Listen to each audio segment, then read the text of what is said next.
Good morning, everyone. Welcome to the next installment of the United Nations segment of the presentations. You can probably tell from my crazy accent that my company is based in Austin, Texas, and San Francisco.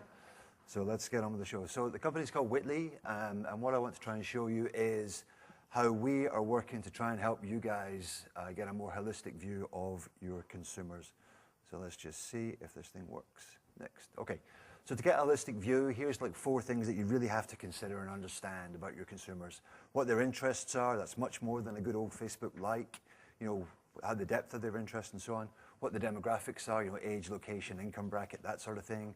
What history they have with your organization. Have they bought your products before? How often do they buy it? You know, what do you know about the buying patterns? And the one I really want to dive into a little more carefully is this aspect of their personality traits. Now, don't underestimate the impact of people's personalities. We've heard a lot about System 1, System 2 programming. System 1 is not the same for everyone, right? People are, you know, react differently to different stimuli because, or partly because of different aspects of the way their personality is made up. So let's just think about that personality aspect for a minute. So there's kind of a convention out there in the world of psychology called the Big 5 personality traits. And everybody is marked somewhere, you know, on each of these 5 attributes. Your level of extroversion, from super introverted to extremely extroverted, your level of conscientiousness, your level of openness, your level of agreeableness, and your level of neuroticism. So everybody in the room, everybody out there in the world is scored somewhere on a scale on each of these 5 attributes. And by combining those in different ways, it's possible for us to identify, you know, who are the people who are very loyal-minded, or who are the people who are extremely adventurous and always want to try something new, who are the people who are super conscientious and inner retentive, and who are the people that just don't care, you know, they're happy to break the rules, you know. So by looking at these different personality traits, we can understand different things about your consumers. And the way that we track the personality traits is by an examination of consumers' communication style on social media. So we're looking at the words that they use, the context that they use them in, who they use them with, all that sort of thing to help us determine the personality traits.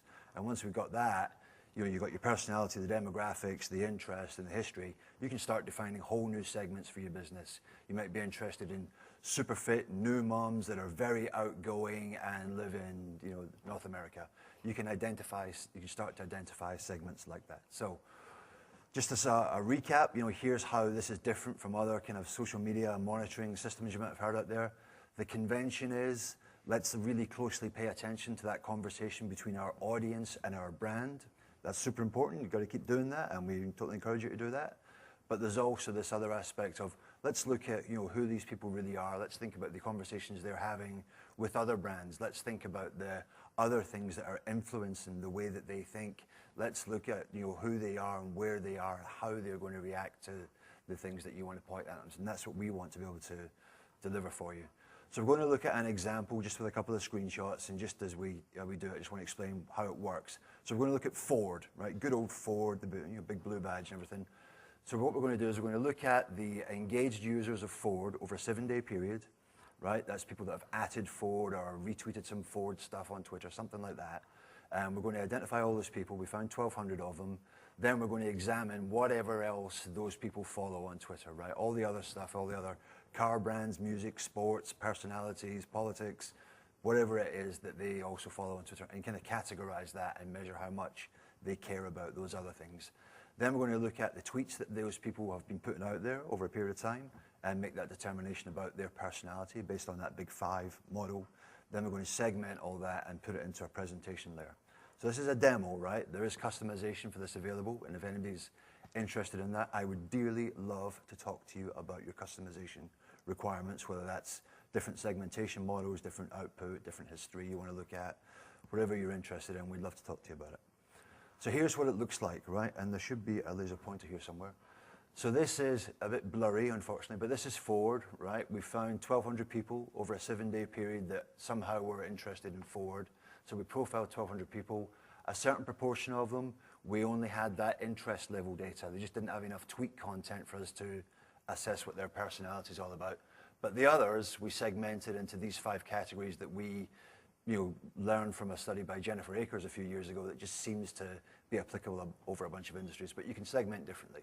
We segmented the wholesome people, daring, reliable, sophisticated, and rugged, right? You get a sort of idea of what those people are like.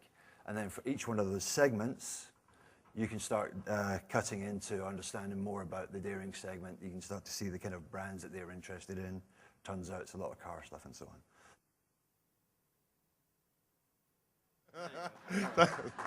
Thank you, Thomas.